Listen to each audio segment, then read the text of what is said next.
Thanks for choosing Flair for your espresso maker. And again, the classes are here to just make sure you're getting good results out of the gate. There's always a little bit of a learning curve. For some, it takes longer than others. We just want to make sure you're getting good results, immediately. So that's what we're hoping to do. Again, it might be a little low level for you. You can tell me later in the polls if you would like to get some more kind of advanced pro stuff going on. But we just want to make sure we get everybody like a good footing to start with. Today I'm going to brew with the pro. We've been doing these classes for 3 months, ever since shelter in place started. And what we noticed is most of our customers buying from the website are starting with the pro. So we're just going to brew with that today because we feel like that has a wider or more likely to be useful for those that are joining us for the class. But it's important to note when it comes with the brew heads. So if you have a signature, you're going to have our standard brew head. And if you have the pro, of course, the pro brew head. But essentially, if you have a classic, you would have just a piston here, not the gauge, but you can always upgrade that. But essentially, what we're going to talk about and do today is applicable to both.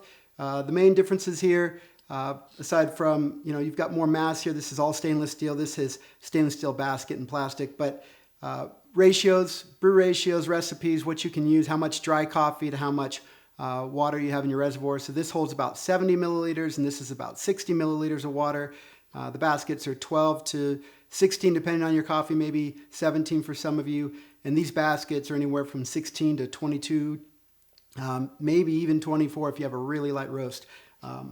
So again, what we're talking about here, if you have questions about this, if you have this today and you wanted to ask me something in there, feel free to do so. But I'm going to run through the demonstration with the pro, and we'll go from there. Now, couple things I want to run through real quick. When it comes to making good coffee and having good results, there's a few things that most of us know about, and then a couple others that people either aren't taking serious enough or just haven't really heard about. So the three main things, they call it 3 T's maybe: temperature, time, and turbidity, whereas turbidity we'll go call that pressure, because that's kind of what we're doing here, adding pressure. So the amount of time that you're allowing your coffee to your water to contact your coffee through the extraction, the temperature that you're starting with, and then the pressure that you're using. These are the three main things that they're going to have the biggest effect when you start with, say, good inputs. And by good inputs, the water is one of the most overlooked things that people don't realize is affecting your coffee. For instance, everybody's water is different, whether you're on your public water or you're using bottled water or purified or reverse osmosis. The amount of hardness and materials that are already in the water will affect what you extract out. So start doing some research on that and how that affects. There's some standards out there, SEA, that will tell you what you should be looking for the best results. But suffice it to say, if you're doing everything right and you're still not really liking it, or it doesn't taste quite like what the cafe is serving you with that same coffee, it just could be your water. They are probably on a very expensive reverse osmosis system. They're stripping everything out and then they're remineralizing, so that's going to affect the flavors. So if it really comes down to it, ask them for a jug of their water, go home and try that. But keep in mind, how much you can extract, how much solubles you can pull from the coffee into your espresso will be determined by how much material is already in your water. So water is a solvent. If you have deionized water, pure water, it's going to pull everything out, and that's not a good thing. And it's also going to taste a little flat in other ways. It's a little bit different. Likewise, if your water is very hard, it's going to act kind of like a buffer, and it's not going to pull everything that maybe you want. So those two extremes are not good. So keeping track, your water is important. Also the coffee, obviously, right? Like, is your coffee, quote unquote, fresh? Is it good? Is it specialty? That kind of thing. Like they tend to, specialty coffee basically is the opposite of commodity coffee. They put more effort, more energy, more love into the coffee. So make sure that your coffee is good. Try that somewhere else. Make sure that you're enjoying that before you start to blame the machine or yourself, your technique for results, because it might just be the best that coffee is going to get. Freshness of coffee is super important. Make sure that you're looking for bags that have a roasted on date, not a goodbye date. Goodbye date's just marketing. It's for them to sell you stuff that they shouldn't, honestly, in some cases, or at least to keep you knowledgeable. Generally speaking, 4 months is the max you'd want to use coffee, but even for espresso, we'd recommend 7 to 21 days is peak. 45 days is kind of pushing it, because the CO2 that's in your coffee is what results in the crema. If you don't have CO2, if it goes flat on you, which it will after like a month and a half, you won't have as much crema if that's important to you. So The grinder too, super key. You could start with great water, great coffee, and your grinder could just be, for lack of a better word, not up to the task for different reasons. Resolution, how fine your adjustments can be from one result to the next. Also, like, does it retain a lot of coffee from the last grind? So like when you're trying to dial in, it can be super frustrating if your coffee's holding back and sending through coffee from the last adjustment. You're never truly using that new adjustment point, right? So make sure you're purging coffee out. A gram or two in some cases is a good idea between adjustments as you're trying to dial in. Also, the grind itself, the more homogeneous the particles, so the more likely they're cut exactly the same all throughout, the more exact your extraction is going to be. If you have a lot of small particles and a lot of big particles, your extraction is going to be the average of the two. And you're going to have more in, like, say, of a target range. So say for whatever reason, for your dose and your coffee and everything else, I don't know, 300-400 microns is like perfect. Well, you're going to get about a bunch of 300-400 microns when you're kind of targeted there, but you're also going to get a lot of smaller and bigger particles. And so you're going to, say, under extract, most likely you're going to under extract those bigger particles. So that's going to end up in your cup, because espresso more or less it's a melange of flavors, from sour, salty to sweet to also ashy, bitter, and astringent. And you're trying to kind of get like right in the middle, you know, and that's something you have to keep in mind. We'll talk about that, and that's more of like a time thing as well, what you're going to get when you stop the shot. All right, enough talking, let's start brewing. So what I'm gonna do is I'm gonna preheat my brew head. It's very important that you're getting this up to the temperature that you wanna brew at, because if this starts at room temperature, and then I'm, say I'm brewing to 204 degrees, and this is like 60, 70 degrees, in the time that it takes me to pour the water in and get going and start to pull the shot, my water is dropping fast, really fast, especially if this is a lot cooler than that. It's going to be an average of the two temperatures, more or less, because there's a lot of mass in here. So you have to get this up to temperature. Now, if you have a Pro, we provide you with a preheat cap, and we tell you to fill and dump that. I'm here to tell you don't do that, because honestly, it might work for some of you with a very dark roast, but for those of us that like a lighter roast or a medium roast, you'll need to get more energy, more heat into your brew, and just one fill and dump won't get there. We sell these online. They're temperature strips. You can also just use like a thermal pen and just figure out how quickly your water is dropping. It's a good test for everybody to do at least one time. Just get a feeling for what happens if I put 204 degrees into 60 degree metal, and how quickly does my temperature drop. It gives you a better idea. And then once you kind of know that number, or if you have a strip, you can start to pay attention. But the strips keep you honest, keeps making sure that you're actually preheating this. Now, it would take, honestly, about 3 fill and dumps, 45 seconds each, to get this up to, say, a brew temperature. That's kind of a waste of water. Honestly, we like to call this a very sustainable, environmentally friendly product, but that wastes water, so we don't like to do that. What we like to do is use our water that we're brewing with, our source of heat, to try to heat it up. So a couple things you can do. Most of you have kettles. If you don't have a kettle, you have a pot, something maybe the microwave. But if you have a kettle, you have these little steam vents. A lot of times you can just prop the cylinder right on top, set your kettle to boil, whether it's stovetop or electric, and just let the steam preheat that cylinder. So it cuts out that whole step of having to preheat, because basically I'm heating my water, and by the time I'm ready to brew, this is hot. I can pull that out and go. Kind of a bit more of a pro tip is to use, this is a silicone funnel. It's BPA free, food safe. It's all good to go. You can heat this up to 400 degrees, I believe. It's safe. We're not going that high. It becomes a basket. So you can do this, drop it there, and I can preheat that while I'm prepping my shot. So I'm just going to set that to boil. Wherever you are, whatever your boil temperature is, just set it to boil. That way you get the steam that you need to preheat, and just let that get up to temperature while you're prepping your basket. If you like a really light roast, I would recommend to then on top of that place your portafilter. At least get that up to temperature as well. It's not as crucial with the classics and the signature, because there's not as much thermal mass in the portafilter, but with the Pro, it's got a lot. And so you might as well get that going too. Let that preheat, and then get to prepping the basket, pull it off, dry it off, make sure you don't have any moisture. We'll do that in a second. All right, so we need to grind some coffee. Today I'm going to go with about 15 grams in. and I'm going to pull a shot that's about 32 to 34 grams out. We call that brew ratios, so it's a 1 to 2, 2.25 more or less. Brew ratios are important because it helps me to replicate the taste and the flavors from the last shot or whatever it is I like. I generally do not pull the shot all the way through because that would be something like 56 grams of beverage, and I don't like my shots running like a lungo or that long. I prefer to do more of a what they call like a ristretto, normal. Normal would be like a 1 to 2, and a ristretto is closer to a 1 to 1 in terms of ratios. So I do like my espresso a little bit stronger, and I also like to use it with lattes and cappuccinos, so I want to cut through the milk. So I don't really push it past 1 to 2, 2.5. And so I use a scale to keep track of all of that. It's also important, I think one of the guys that was talking to today, he's got a Virtuoso grinder, which is an awesome grinder for filter, but it's not quite suitable to espresso because it only has 40 clicks. And when you have only 40 clicks, basically you're stuck between a rock and a hard place where you want to get access like a certain grind setting that you can't get into because say 1 is too fine and 2 is too coarse, and it's like a gusher or a choke.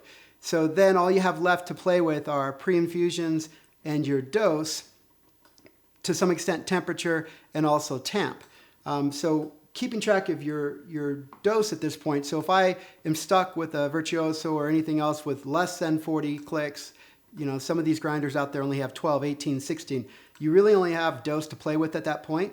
And so what you'll want to do is say so say 1 is too fine and you're choking, so take some coffee out of the basket, because the more coffee you pile up, the slower that flow is going to be. And so then you can like keep track of that and dose a little bit less each time. If you're not keeping track of your grams, you're not going to be able to work with a grinder that doesn't have enough settings. So let's get to that.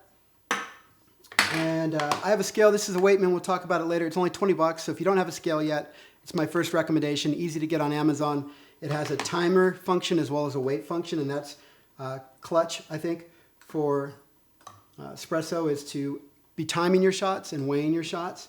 And where did my coffee go? There it is. So I'm going to do that, and I'm going to do 15 grams today. That seems to be working well for me. Keep in mind, if you have the Pro, there's a taper in the bottom of the basket. Just place your tamper in the portafilter and you'll see where it stops and it won't go any further. So that's basically, you have to make sure you're putting at least enough coffee in the basket to ensure that you can tamp it, because if I have coffee sitting below that taper and I try to tamp it, I'm not going to get a good tamp. Make sure you swab and dry that up, because any moisture is going to cause caking and possibly some channeling issues. So what I was saying is there's a point where that tamper is only going to go and you can hear it hitting metal, and so I can't put less than that. So whatever that is for you. Everybody's coffee, the roast profiles, the hardness of the bean, like wet elevation, is going to affect how it sits in the basket. So a darker roast, you will end up topping out a lot earlier than say a light roast. A light roast, you can pack in more grams. That's why we have a range for minimum and maximum, and you can't just say use exactly this number. It also changes the solubility too, so these are all things that you'll want to dial in based on your preferences for coffee. Your grinder, like I mentioned before, you know, one is resolution, how fine it can grind as well, and then how much it's retaining. So as I mentioned before, just make sure that you're checking to see how much it's retaining. Now keep in mind, if you're trying to test this out and you run like say 16 grams of coffee and you get 16 grams out, that doesn't mean that you're actually not retaining, because what it usually is doing is it's pushing out a couple grams from the last. And so 2 grams of your current grind is still stuck behind. So the only way to really know what your grinder is retaining, like in the little chutes and ladders and in the hopper, the doser, I should say, the doser, is to basically give it a good clean, which you should do anyways, every once in a while. Give it a good clean, run 16, 18 grams through, measure that out, and whatever didn't show up is pretty much what you're going to get, you know, left behind every time, and that's the part that you want to purge through. So make sure you get all your coffee out. Put your funnel on. And then do double check you're not leaving anything behind in your cup or your dosing bin, because that will messy up too, because I just weigh what's going in, and I don't have, I mean, where is the coffee going to hide, right? So I don't really have much of a retaining issue there. And I just weigh it going in and make sure I get it all out visibly. Now, a lot of questions we get is usually like tamp force, how much to use. More important is distribution. If you have clumps, you can kind of shake it up, down, side to side, that kind of thing. Also, you could straighten a paper clip, kind of poke around if you have clumping issues. You can also make something with cork and a guitar string and just kind of distribute your coffee. Make sure that it's not piled up one side or the other, because when you do that and then you tamp it, you're locking in your density issues. You're going to have more coffee on one side of the basket, less coffee here, and where do you think the water is going to go when you try to push it through? It's going to go into the lower, the least dense area, the place that you have less coffee. So make sure it's evenly distributed like that, and this and that. And then when you have it there, go ahead and place it down. And I like to give it just kind of a little bit of a tap. Never tap it after you do a tamp, but you can tap it before, kind of get the grounds to settle down. For tamping force, we always just say press until you feel the coffee pressing back. And the reason is I can press harder, but the chances of getting much more return on that is pretty unlikely. You know, it's past the diminishing returns there. So I also like to tamp to the point where I can feel it pushing back, and I feel like that's repeatable, because your tamp will have some effect, the amount of force you do, especially if it's a much lighter tamp than, say, it pushing back, will have effect on the flow. But it's important with espresso to be repeating everything, locking in variables. This is one of your variables. So I like to just place it down nice and level, sight it, make sure it's there, and then I use my fingers. I don't actually get my wrist and my arm and everything in, partly because now I can't see down to see whether I'm straight or not, and partly because your fingertips, the pads there, are a lot more sensitive to pressure, and I feel like I can press, push, and I replicate that, you know, from shot to shot a lot easier than if I were to put my body in, because you got your wrist, your elbow, your shoulder, your torso all pushing in, and it's hard to go from shot to shot doing that. The screen, if you have a Pro, you might notice bigger holes, smaller holes, doesn't matter. Flip a screen, whatever side it lands, it's good. Go with it. It's just manufacturing process that creates the different appearance there. So that's good to go here. I'm going to try and make sure that you can see the bottom of my basket here. So what I want you to do is pay attention, because what we're going to do is a pre-infusion, about 8 to 10 seconds of wetting the coffee bed before I go into full pressure. So you can kind of watch down here and see when the coffee droplets just start to push out of the basket, and that tells me my entire bed's wet. Sorry, kind of sound funny. And then I'll hold that basically 8 to 10 seconds in total, and then pull into with pressure. The pre-infusion is another thing. So if you have a grinder with not enough adjustment, and it's always better to err to the finer side, because with pre-infusion, when you soak that bed, coffee is naturally hydrophobic. It doesn't like water. So when you try to push water, it can kind of go around pockets of dry areas. So by forcing that water slowly at low pressure, line pressure, 2 to 3 bar, you're giving a chance for that coffee to soak up water evenly throughout. It also it expands. And when it expands, it closes little holes and pockets and things as well as just your tamp does. And what this ends up doing later is increasing the flow, generally speaking. So when you have too fine of a grind and you don't want to go another click because it's going to be coarse, go with the pre-infusion. It should usually speed up the shot at the second half of the pull. All right, so slide this on top, turn on my scale. Sometimes I forget my cup, not today though. And I'm going to fill this up. Now fill this all the way up. In that well I can see, and if you have a signature, you have this as well. You're looking for the water to enter the well. We don't want to have any air in the system, and I'll explain that why after the demonstration. And if you have a classic, then you're filling to the etched line inside the cylinder. But always air to the side of overfilling. I think you can probably see my gauge. I'll try to turn it a little bit for you. And so here I'm going to add slowly some pressure, and I'm trying to get to like 1 to 2 bar, and I'm trying to watch my mirror there. I think there's a drop or two. So I'm just going to hold that again 8 to 10 seconds, and I don't want too much coming out right now during the pre-infusion, because that's more like an extraction than a pre-infusion. And then I'm going to slowly ramp into pressure. And I like to use my body so you can just see sort of like an arm bar going on there. And that way I'm not working too hard. You can put your Flair lower down on the counter for more leverage. You can use your torso the way that I am. Now I gotta look at my scale because I'm running up. I'm also pushing about 1 gram per second. So I'm watching my time and my scale go up. And I'm going to cut it at 34 seconds. And I'm slowly ramping down my pressure as I do. And there. Honestly, that ran a few seconds faster than I'd like to. I'd like to run that out a little bit longer, but that's going to be good, I'm sure, still. So a couple things to keep in mind. You notice I stopped early. Obviously, I still have hot water there, and I don't want to be careless with how I remove this and spill that hot water on me or my counter. The only time I use my preheat cap is now, and I'll slide that under to catch the drips and remove my shot. And if you were curious what it looks like, there we go.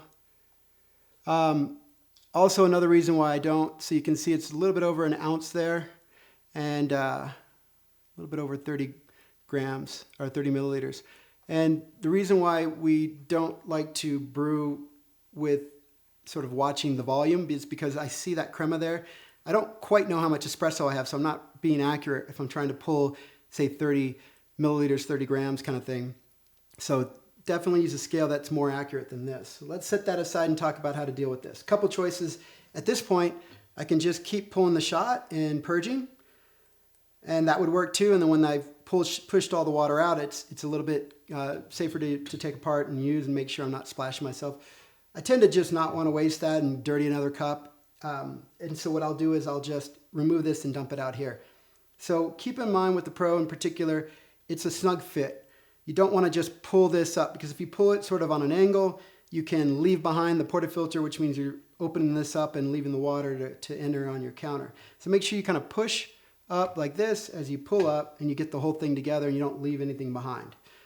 Now you're going to want to pop the stem and drain out what's left.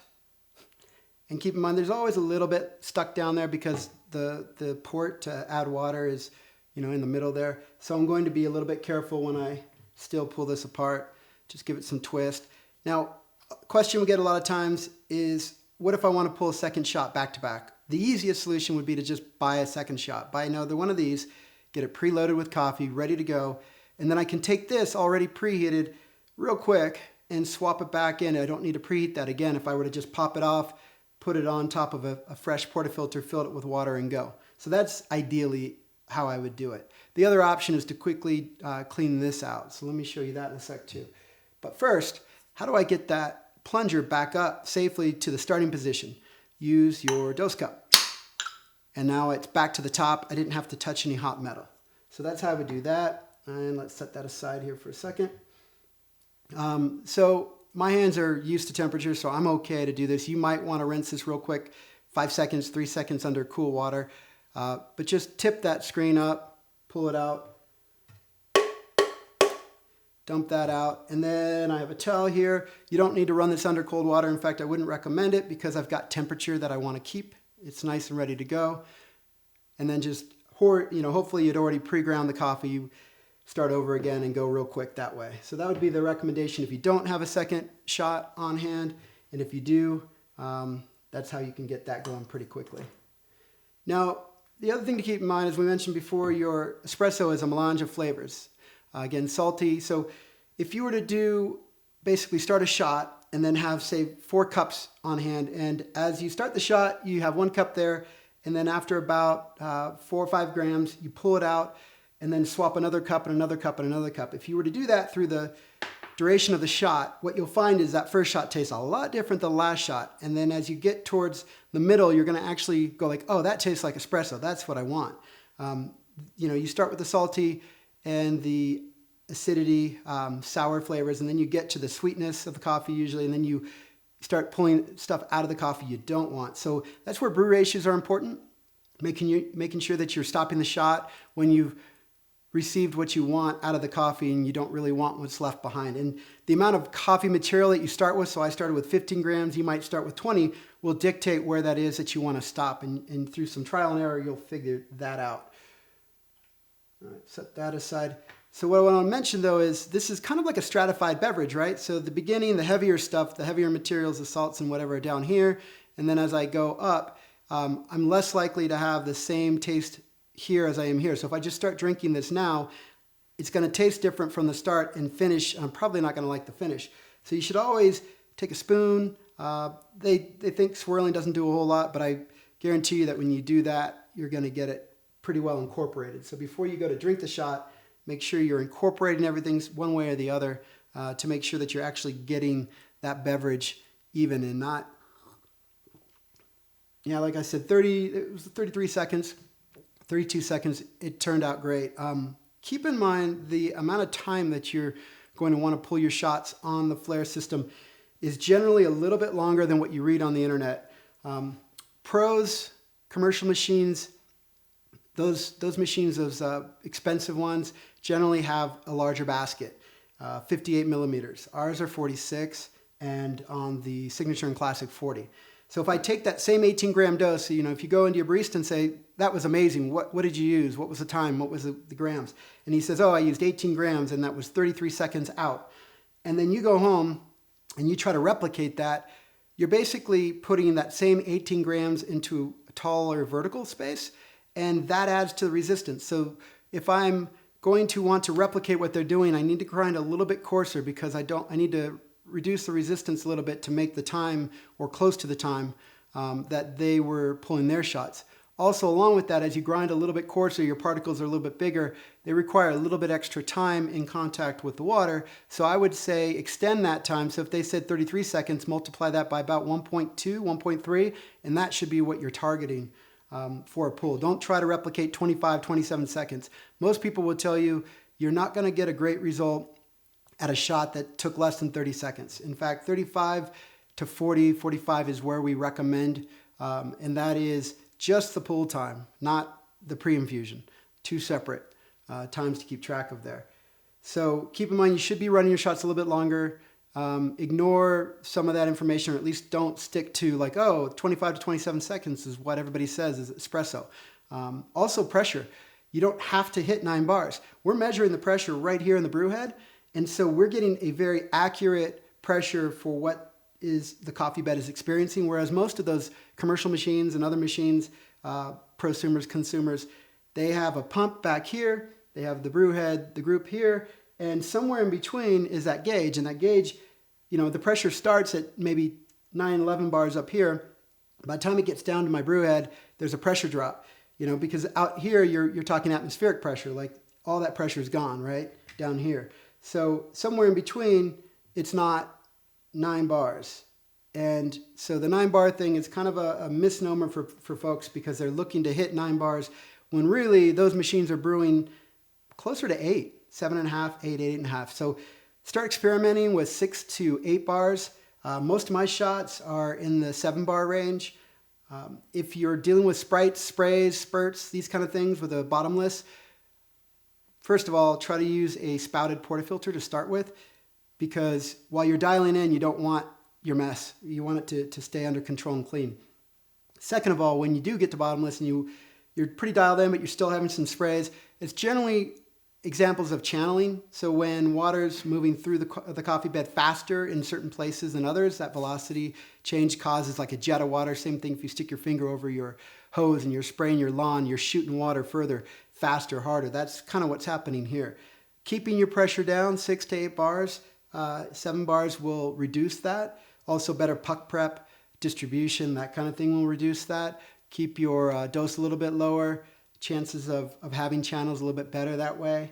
But it's good to experiment, try everything once, be open to different things, and keep in mind that there are going to be some changes and differences to what you read online as to what works best for the Flair. There's a brew group, Brew with Flair on Facebook. If you're not there yet, I recommend it. You'll learn, what other people are getting good results at, and they might be using the same coffee that you have or the same grinder that you have, and you can kind of search through that and see where they're having good results or not. I'm going to have a little bit more to keep me going. I wanted to mention the air issue. So I talked about not underfilling this. I know some people that like to brew volumetrically. Volumetrically means you're actually weighing the water that you're filling, that you're going through the coffee with. You're keeping track of the water that's pushing through. And you can do that if you push your plunger, say, lower. So find out where the volume is that you want. There's ways to test that out. After you use a puck of coffee, after you brew espresso, dump it out, fill it back up, weigh that water, and find out where that water is sitting. And so you can kind of see like, okay, I want maybe 50 milliliters of water to start with. Fill it with 50 milliliters and then push the plunger down to meet that water level, and then start your shots with the plunger in that position. I've effectively reduced my reservoir to what I want to brew with. That's the only way to really do it properly, safely. The reason is, if I were to have the plunger at the top, I were to weigh the water, I put it in there, and I brew my shot, what you'll notice if you leave air in there, and you can test this out for yourself, as I start to lower the lever, you're not going to see the needle do anything for a while. In fact, I've wasted a good part of my stroke, and the reason being, air is very compressible, so you've got to compress that air to the point where it can't compress anymore, and then it will start to drive through the system, push on the column of water, push through the coffee. So it's a performance hit for that, but it's a bit dangerous, because what happens is when I stop the shot and release my active force on the lever, that air has to decompress. When it does decompress, it's going to push back on the brew head, and what's going to happen in most cases is your cylinder is going to pop up and off because it wants to open up to release that pressure, or expand, I should say, the volume to release that pressure. What you really want is your plunger and piston to be the thing that rises.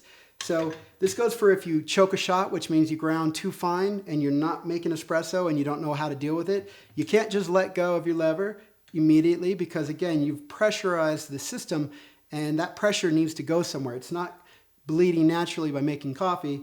It's going to need to expand again.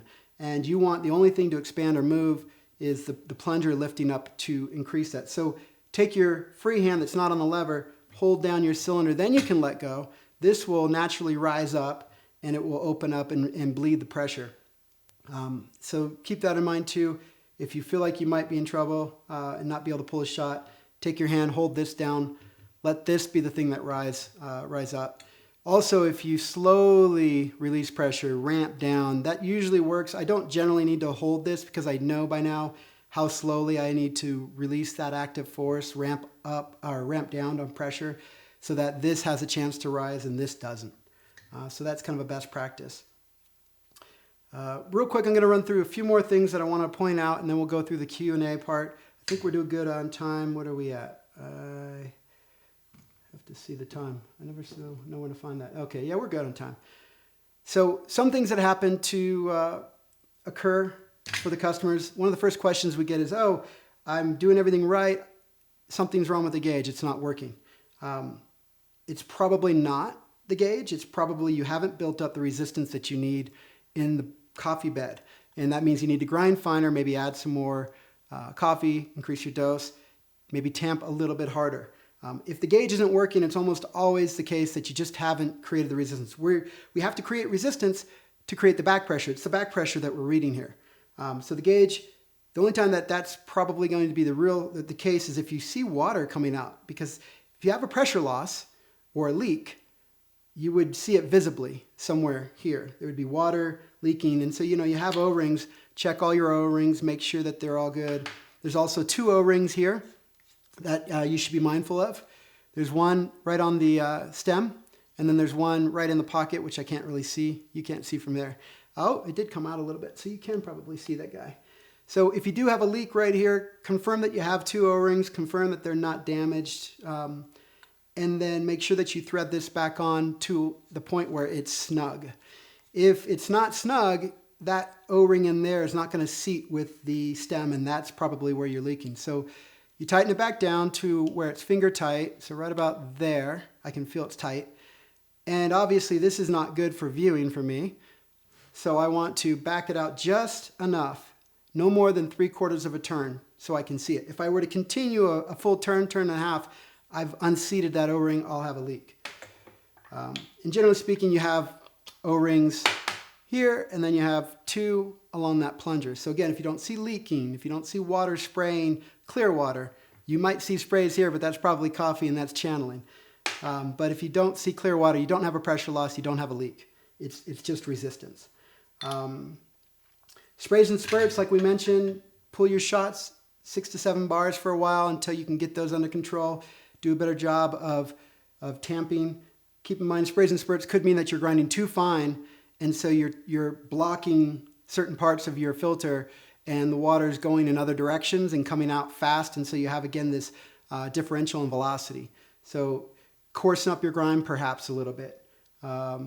Also, too coarse of a grind, if the water doesn't have any resistance at all, it's just coming out really fast when you're trying to get pressure and you can't achieve pressure in and hold it for that 30, 35, 40 seconds. So you might have to grind a little bit finer. Crema, as we mentioned before, the CO2 has to be in the coffee. Pre-ground coffee will lose all its CO2 in just a matter of hours. So don't pre-grind your coffee. Make sure your coffee's fresh. Make sure there's a roasted on date, not a goodbye date. There are some examples like Pete's that actually has both, so that's good. But generally speaking, if you see a goodbye date, put it back on the shelf and move on. Try to source from your local roasters and coffee shops. I think that is mainly it for the things I wanted to make sure. Again, I also talked about if you feel like it's hard to pull a shot, don't be hanging on it like this. Just get this down lower on a table, and then use an arm bar, use your body weight, use your torso and your head, as opposed to just your arms. It shouldn't be, a 100-pound person should have no problem to exert the force that they need on the lever if they're leaning over it and using their body. If the higher it is, the more I'm going to be hanging. So let's not do that. Temperature, we talked about temperature. Sour, so if you are thinking that I'm doing everything right, it's still sour, it's still too much acidity. Keep in mind, acidity is kind of a thing that we celebrate in coffee. And if you're new to specialty coffee, you might be new to acidity. You generally don't get it, it's muted, it's gone in, say, like a darker roast. So it's a lighter roast, it's going to have higher acidity. And sometimes people confuse what others are looking for, that good acidity, with sourness or a negative thing. So it might be that the coffee that you've chosen is not ideal for your palate, or at least not as espresso. We've got a concentrated beverage here, and it intensifies everything, and it might be too much for you. So you might like that as, say, a drip or a filter or a Chemex or a French press, but you may not like it as espresso. Just make sure you've had that coffee somewhere else on another machine before you start blaming something over here as the reason why. It could also be that your temperature is not getting up. Like we mentioned, single fill and dump is almost never going to be enough for a light roast, medium roast. You need to make sure that you are getting this up to temperature. Try the boil method. So again, if you're sour, you're doing everything right, make sure that you boil this, put it in your pot, in your kettle at the bottom, pull it out with tongs, leave it in there for 2 minutes at boil. It's totally safe to do that. O-rings are good. And get everything as hot as you can at least once, just to see is that it or not. And that would tell you real quick if it's your temperature being the problem. Go a little bit longer on the shot. One other thought about saving a shot. So I like to keep track. I told you I'm tracking at about 1 gram per second. And that helps to let me know, like, is my shot running too fast or too slow? And that informs me as to what to do with the levers. So the other day, one of my teammates, she has a Virtuoso, and she was couldn't get fine enough, and her shot was running really fast. And in the end, she said it tasted good. She liked it, and she probably was getting more of a result like an AeroPress. If you're taking a little bit longer of a shot, if you give enough time for that coffee to extract, you can still have a drinkable drink. I mean, the AeroPress is kind of that funny thing in between gravity and pressure, because you do exert about 1 to 2 bars of pressure there. And you can get an AeroPress like, tasty shot of espresso, even though the pressure may not be there, if you at least give enough time on the contact. So if I'm running that shot and I see my grams are going up faster than my time, I might slow that down a little bit and make sure I have the contact time that I need to at least not have to throw that shot away. Conversely, if the shot's running too slow and I don't want it to end up on the ashy, bitter, acrid flavors, I'm going to maybe cut that shot off early by time and go with less weight. So tracking your shot with a scale helps to kind of save a shot, and you don't have to throw it out. Because otherwise, if you're like, oh, I got to hit 8 bars, 9 bars at all costs, you're going to run that shot out in like maybe 20 seconds, if that was the case with being too coarse, and that's not going to taste good at all. So track that. That's the beauty of this machine. You have control over everything. The amount of pressure that you're using, the amount of contact time. You can make these on-the-fly adjustments, which you can't do with a machine where you just push a button and let it go, because it's going to try to hit 9 bars and you just can kill it, and that's about all you can do. Like stop that pump at the point that you know that your shot's running too long. But we have more control, so use that control.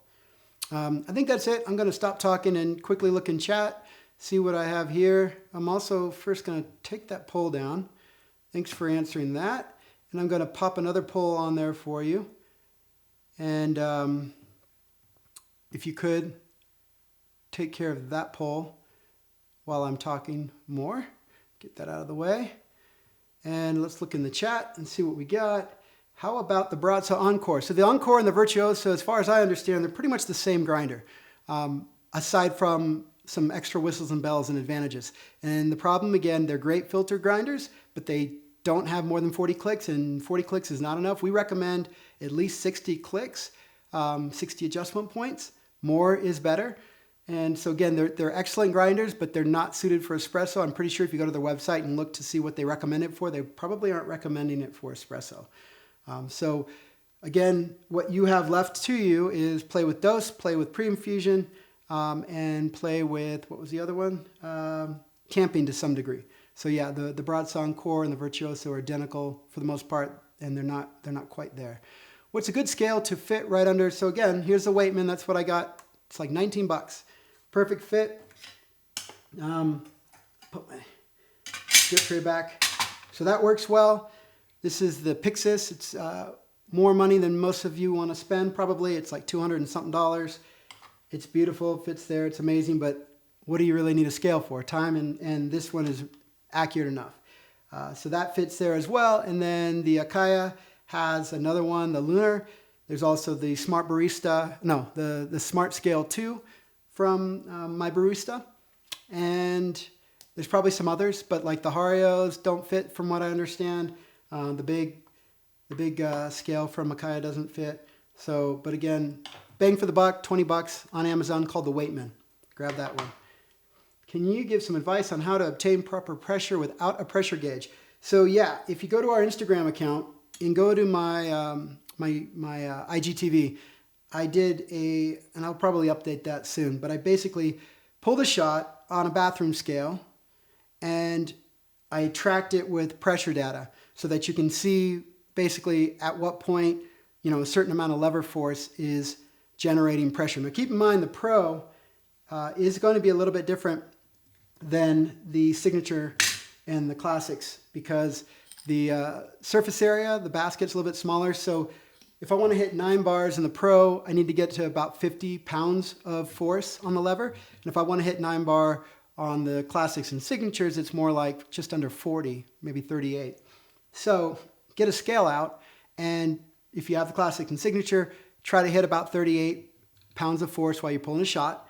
And if you have the Pro, do that for 50 pounds. And then take a look at that, video that I did in the IGTV and kind of use that information to sort of get it. But that's pretty much it. Do that once or twice, create the muscle memory. This is what 50 pounds feels like. This is what 40 pounds feels like, and so on, and 30. And that's the only way you can do it for now.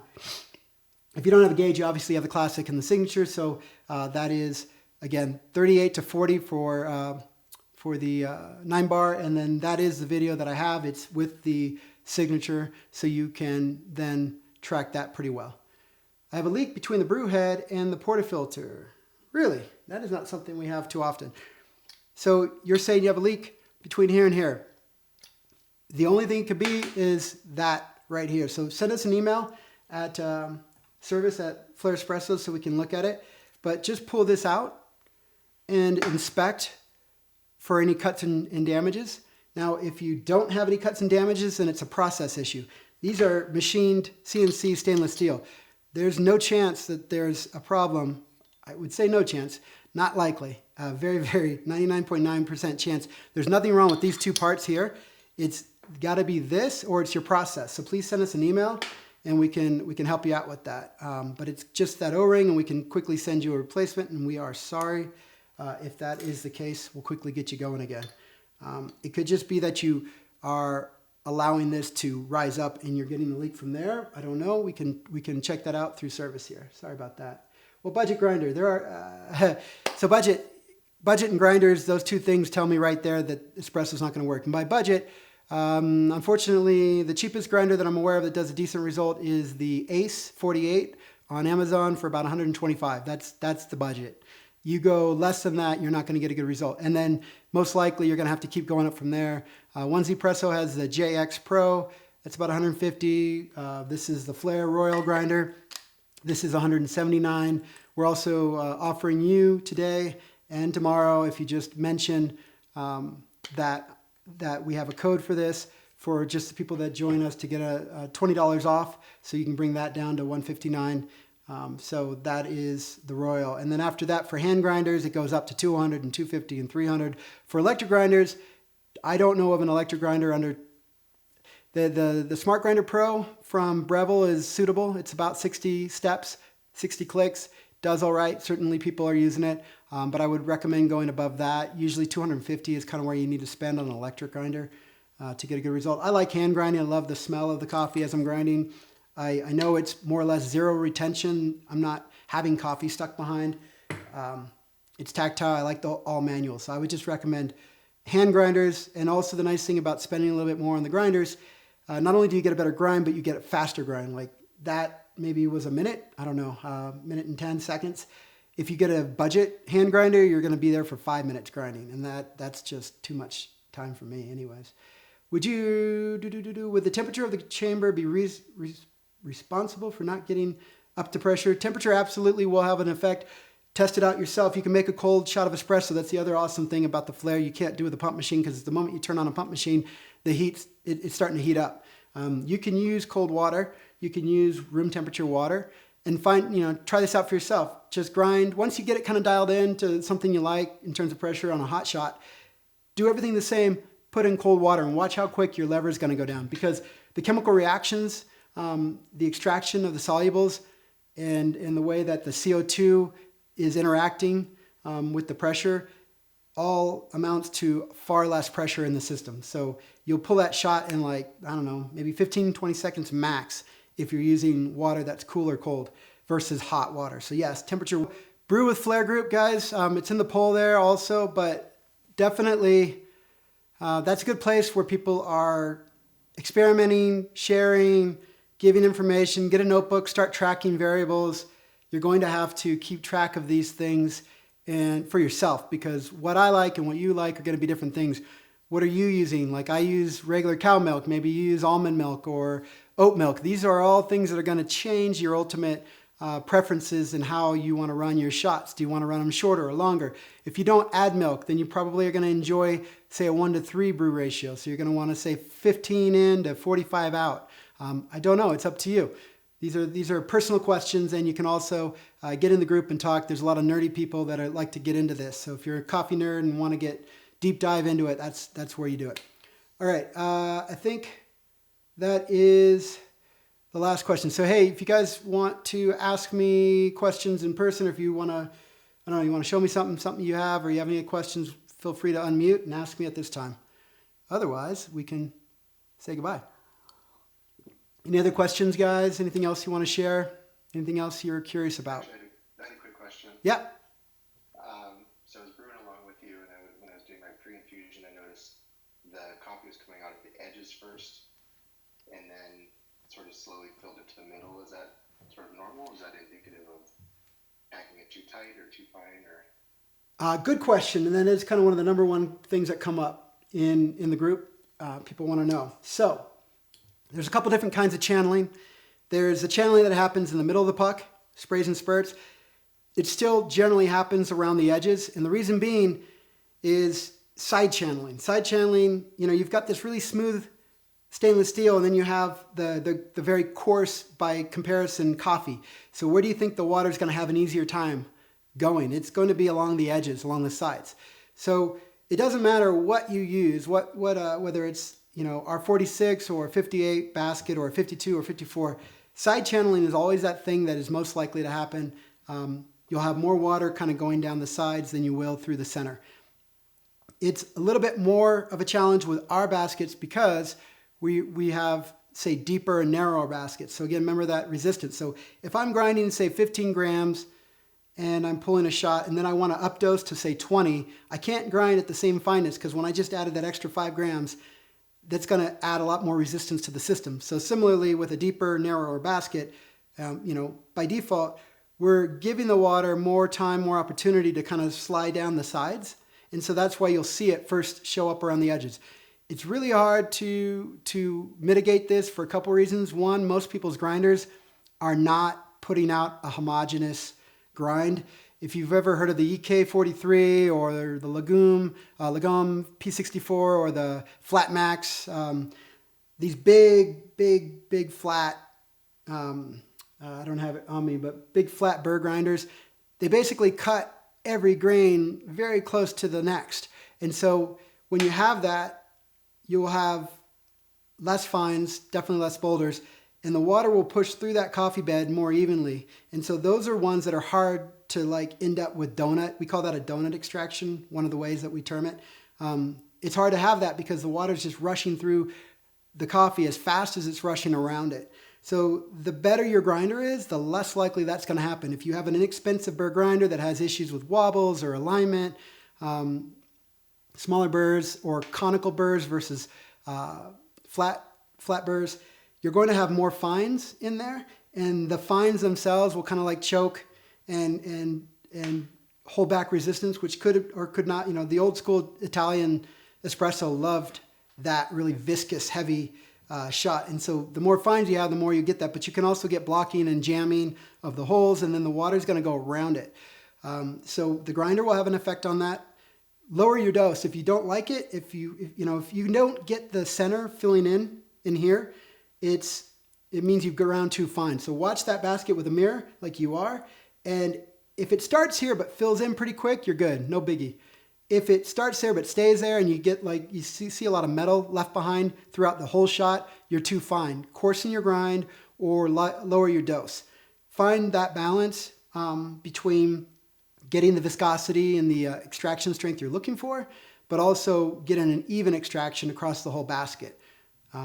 Sorry, I don't know if that helps to, it's kind of convoluted that way, but lowering your dose lowers that pile of coffee. Grinding a little bit coarser ensures that the water's moving through the coffee as fast as it's moving through the edges, and then also lighten your tamp. If I tamp really hard, it's put everything into it and compress that to the point where it starts to act like a plug. The water is definitely going to go outside of that coffee plug more than it is going to go through. Pre-infusion will help too. When you pre-infuse, the coffee swells, it tightens up. The fine migration happens where the fines are kind of moving through the basket and resorting itself. These are all things that help. Slow ramping pressure, by slowly ramping as opposed to hitting 9 bars, will give the water a chance to kind of push through the middle faster than it's, or at the same speed or close to it than it is going around it. So, hope that helps there. Yeah. Anybody else for a question? I got a quick one. I don't know if you'll be able to see it on here. I'm trying to. I was the one who emailed you this morning, so thanks for. Hey, Jeff. That real quick. So I'm trying to just think of other reasons other than my own fault that might be the reason why I can't get this pressure. And I'm looking at you see this gap between the chamber and the filter. Yep. I'm wondering should it really be totally flush like this? No. So look at mine. You see mine? Same deal? Yeah. So let me take you off spotlight so you can go back to me. Where did I go? I lost my spotlight. Sorry, more issues. Here we go. All right. So if you see, basically there's a O-ring in there and it kind of rolls a little bit. So as I push, it pushes back, pushes back. Don't worry about it anyways, because when you add that active force, it's going to be lock solid, right?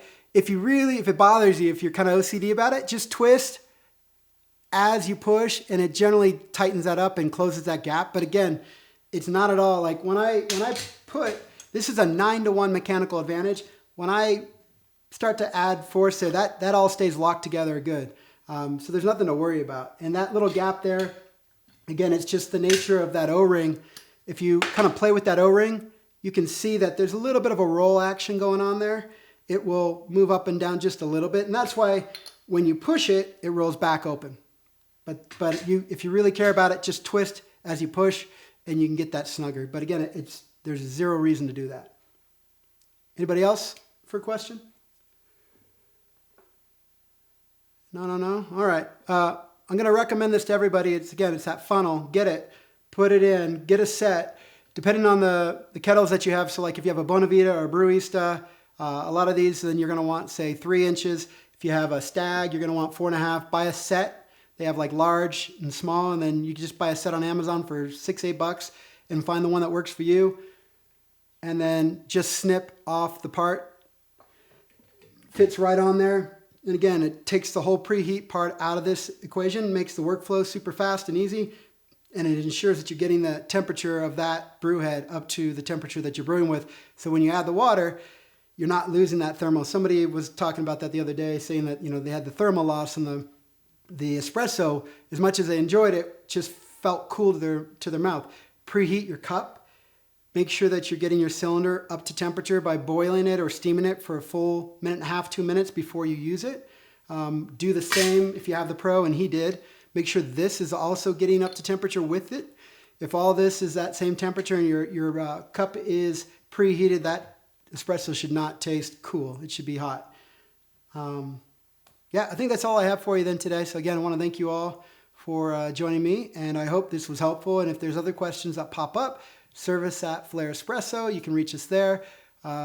Myself or Abby are the people that are moderating on the socials. So if you send a message to DM to Facebook or Instagram, you'll get us there. So if you have questions, that's where to find us, Brew with Flair Group. Encourage you to join that. Even if you don't like Facebook and don't have an account, just create one. Don't use it for anything else. Some great groups for roasting coffee, for making all types of coffee, espresso, that kind of thing. That's all we use it for ourselves. We don't spend much time on Facebook as well. It's just for that group. Yes, the silicone is BPA free, food safe, and safe up to 400 degrees. You're good. I'm getting my mail order from Trade Coffee. Awesome.